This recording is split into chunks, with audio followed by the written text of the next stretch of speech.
घर में काम करने वाली महिलाएं अब अपना हक और अधिकार के लिए खड़ी हो रही हैं और इसे लेकर आज एक प्रेस कॉन्फ्रेंस का आयोजन किया गया। उन्होंने कहा कि अगर हमें न्यूनतम मजदूरी नहीं मिलेगा तो हम हर विधायक, हर सांसद से मेमोरेंडम साइन कराएंगे और वही मेमोरेंडम 7 नवंबर को राजभवन के समक्ष धरने के बाद उसे गवर्नर को सौंपेंगे और ताकि हमारी मांगों को माना जाए।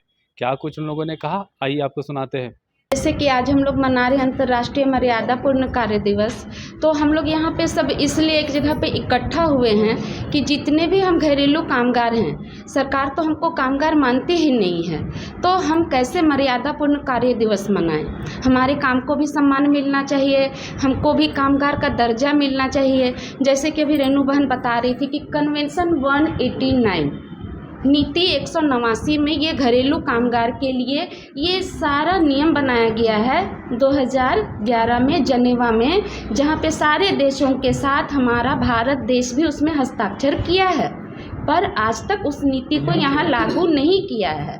उस नीति में है केवल घरेलू कामगार के लिए ही कि हमारे काम को सम्मान मिले, हमें भी उचित वेतन मिले, हमें साप्ताहिक छुट्टी मिले, जो हर कामगार का अधिकार होता है वो सब हमें भी मिले। हमारे जहाँ हम काम करने जाते हैं उस जगह को कार्यस्थल का दर्जा दिया जाए। हम जिसके घर में काम करते हैं उस जगह को हमारे लिए कार्यस्थल का दर्जा दिया जाए। तो ये सारा चीज़ उसमें है, नीति 189 जिसको हम लोग कन्वेंशन 189 बोल रहे हैं। तो ये सारा चीज़ उसमें, यदि जिस दिन ये सारा चीज़ हमको मिल जाता है ना, तो उस दिन हम ये मर्यादा पूर्ण कार्य दिवस को बोलेंगे कि सफल हुआ है। ये हम मनाते ही हैं क्योंकि हम भी कामगार हैं, पर ना तो सरकार हमें कामगार मानती है, ना तो जिसके हम काम करते हैं वो हमें कामगार मानते हैं। श्रम विभाग या श्रम मंत्री से इस बारे में कुछ बात हुई थी? कितने लोग आपके साथ जुड़े हुए हैं? सबसे पहले ये बताइए कि कितने कामगार लोग हैं जो आपके साथ जुड़े हुए हैं? कामगार की संख्या तो हमारे साथ बहुत है। अभी यहाँ पे हम लोग 3 संगठन के लोग, कुछ लोग ही यहाँ पे आए हुए हैं, नहीं तो हमारी संख्या बहुत है। जितने भी घरेलू कामगार, आपके यहाँ 4000 है, हमारे यहाँ 4 से 5000 है, मतलब हर संगठन में अलग अलग है। तभी वो पूरा हम तय नहीं किए कि हमारे पास कितनी संख्या है। रांची के ही बता रहे हैं। हाँ, यहाँ पर जैसे दीदी बता रही है कि यहाँ अलग अलग संगठन से है, जबकि सब अलग अलग लगभग हमारे पास 10-12 हज़ार है रजिस्टर्ड। अभी उतने रजिस्टर्ड हैं। 8 से 10 हज़ार के बीच ऐसे अनुमान लगाया तो बहुत है, बहुत है, तो संख्या तो वो लाखों से ऊपर ही होंगे। 3 लाख से ऊपर उनका लाखों से ऊपर चला जाएगा, संख्या उनका लाखों से ऊपर चला जाएगा। लेकिन रजिस्टर्ड अभी हम 8 से 10 हज़ार के बीच में ही हुए हैं। और ये अभी श्रम विभाग में आप देखें तो बहुत सी बहनों का वहाँ पे असंगठित कार्ड भी बन रहा है। अच्छा, आप लोग किस तरह का काम करते हैं? घरेलू कामगार जो किसी के यहाँ झाड़ू देना, बर्तन धोना, कपड़े धोना, बच्चा देखना, बुजुर्ग को देखभाल करना, या कोई बीमार है, मरीज है, उसका देखभाल करना, खाना बनाना, ये सारा घरेलू कामगार में आता है। हमारा क्या है, न्यूनतम मजदूरी हम कैसे सोच सकते हैं? प्राइवेट काम ही करें, लेकिन हर जगह पे प्राइवेट काम का भी एक दर तय है। हर जगह प्राइवेट काम का भी एक दर तय है। तो आप सरकार जो तय की है उस पे बात कीजिए या फिर अपना मांग है उस पे बात कीजिए। दोनों में सरकार तो जो तय की थी वो पिछले साल दिसंबर में हमें हटा दी है, तो अब हम क्या तय करें? अपना न्यूनतम वेतन। हाँ जी, तो वो काम के हिसाब से वेतन हो, तो हमारा शुरू से ही मांग है कि काम के हिसाब से हमारा वेतन हो। ये हमारा शुरू से ही मांग है। क्या डिमांड है आपका? हमारा डिमांड यही है कि जो काम के हिसाब से वेतन, उचित वेतन मिले। उचित वेतन मतलब जो हर किसी के लिए उचित वेतन होता है, जिसमें उसका परिवार का भरण पोषण, बच्चों को पढ़ाना लिखाना होता है। कहीं जाते हैं तो 2 घंटे के लिए आपको काम मिलता है, तो 2 घंटे में आपको कितना सैलरी चाहिए जो आपका परिवार या वो काम के हिसाब से। अब हम एक घर में तो 2 घंटे काम कर रहे हैं, तो हम लोग काम करने वाली हम 4 घर में भी कर लेते हैं, 5 घर में भी कर लेते हैं काम, तो उस हिसाब से हमारा वेतन बने, काम के हिसाब।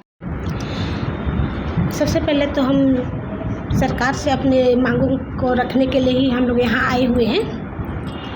मैं अपने घरेलू कामगारों की तरफ से जो हम लोग वर्षों से ही हम लोग ILO कन्वेंशन को लेकर के हम लोग हमेशा मांग कर रहे हैं कि सरकार हमारे जो ILO कन्वेंशन जो वहाँ पारित करके आए थे, वहाँ सिग्नेचर करके आए थे, उसको यहाँ पर ही लागू करें। लेकिन हम लोग इतने साल से मांग जो कर रहे हैं उसको वो लोग पूरा नहीं कर पाया है। तब हम लोगों ने हार करके अब राज्य सरकार से हम लोग को मांग कर रहे हैं कि वो राज्य स्तरीय जो है हमारे लिए घरेलू कामगारों के लिए विशेषकर एक कानून बनाए, जिसमें हम घरेलू कामगारों को हर तरह का सुविधा मिल सके, जिसमें हर तरह के जैसे आवास हो गया, न्यूनतम मजदूरी हो गई, छुट्टी हो गई, बीमार हो गया तो उसमें सुविधा, कार्यस्थल पे सुरक्षा, इस तरह के बहुत सारे जो हमारे साथ जो शोषण हो रहा है वो सब की रोकथाम के लिए भी हमें राज्य स्तरीय कानून चाहिए। क्योंकि आज हम देख रहे हैं कि हर जगह हमारे घरेलू कामगारों के साथ अन्याय होता है, सही समय पर वेतन नहीं मिलता है और तरह के हमारे घरेलू कामगार बहनें जो समस्याओं से जूझती हैं, तो हमारे सुनने वाला कौन है? हम लोग कहीं जाते हैं तो हमारी बातों को कोई सुनता नहीं है। आप लोग सरकार में कहीं लिख करके दिए हैं इसका?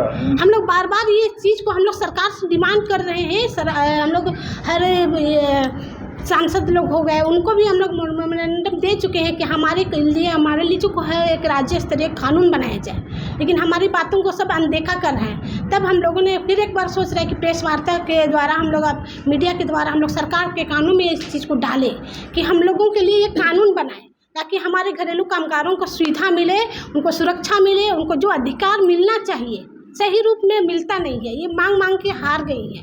तो हम लोग जब हार गए तो हम लोग फिर एक बार आंदोलन करना चाहते हैं कि हम लोगों को भी एक कानून बनाए और हमारे लोगों को इसका सुविधा दे। कब से आंदोलन करने के लिए आप लोग सोच रहे हैं? हम लोगों तो 2008 से ही आंदोलन शुरू किया हुआ है।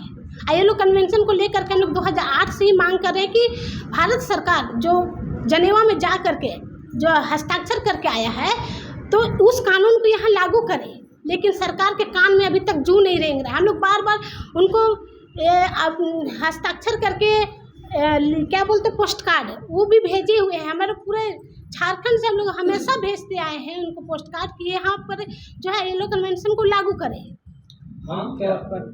आमतौर पर देखा जाता है कि काम के समय में बहुत सारी ऐसी घटनाएं घटी, बलात्कार तरह का भी वर्क हो जाता है। इस पर संस्था क्या करती है? सरकार नहीं कर रही है। संस्था तो हम लोग हमेशा प्रयास करते हैं कि उनको न्याय मिले, लेकिन हमारी बातों को न्याय रखने के लिए भी हम लोग को कानून का सहारा लेना ही पड़ता है। लेकिन कानून के पास जाते हैं तो हमारी कानून बात ही नहीं सुनते, क्योंकि हमारे लिए कोई लॉ ही नहीं है, कोई कानून ही नहीं है। तो हमारी बातों को सुनेगा कौन? जब तक हमारे लिए कानून नहीं रहेगा तो हमारी बातों को सुनेगा कौन? देखिए मजदूरों के लिए, कंस्ट्रक्शन वर्कर के लिए भी है कानून, लेकिन हमारे जो डोमेस्टिक वर्कर्स के लिए कहाँ कानून है? किस तरह का कानून आप चाहते हैं? कानून वही है ना कि हमारे घरेलू कामगार हैं उनको सुविधा मिले, काम जहाँ कार्य करती हैं वहाँ पर उनको सुरक्षा मिले, उनको मर्यादापूर्ण काम के रूप में एक कामगार समझा जाए, उनको हाँ ये एक कामगार है, उनको इज्जत मिलना चाहिए, उनको जो पैसा जो समय पे मिलना चाहिए, जो उचित मजदूरी है वो मिलना चाहिए, उनको सुरक्षा मिलना चाहिए। अगर कार्यस्थल पे कुछ हो जाता है तो उसका कोई रिस्क नहीं लेता है। तो उसके लिए अगर कुछ होता है, घटना घटती है तो क्रिमिनल एक्ट है, आपका डोमेस्टिक एक्ट है, तो उसमें आप लोग केस क्यों नहीं करते? क्यों नहीं करते हैं? एकदम जरूर करते हैं, लेकिन सुनता ही वही ना कह रहे हैं कि कोई सुनेगा तभी तो हम लोग करेंगे। बहुत देर तक बहुत दौड़ना पड़ता है, हर जगह पैसे का काम होता है। हमारे लिए हम एक डोमेस्टिक वर्कर हैं, हमारी कमाई कितनी होती है? बहुत कम। तो हम उसमें वकील कर सकते हैं क्या? हम अपने परिवार तो चलाना मुश्किल हो जाता है, तो हम उसमें वकील क्या कर सकते हैं और कैसे हम लड़ाई करेंगे? हमारे लिए कोई जाते हैं पुलिस अधिकारी के पास तो हमारी बात उनको बोल देता है, वो लोग दबा देते हैं कोई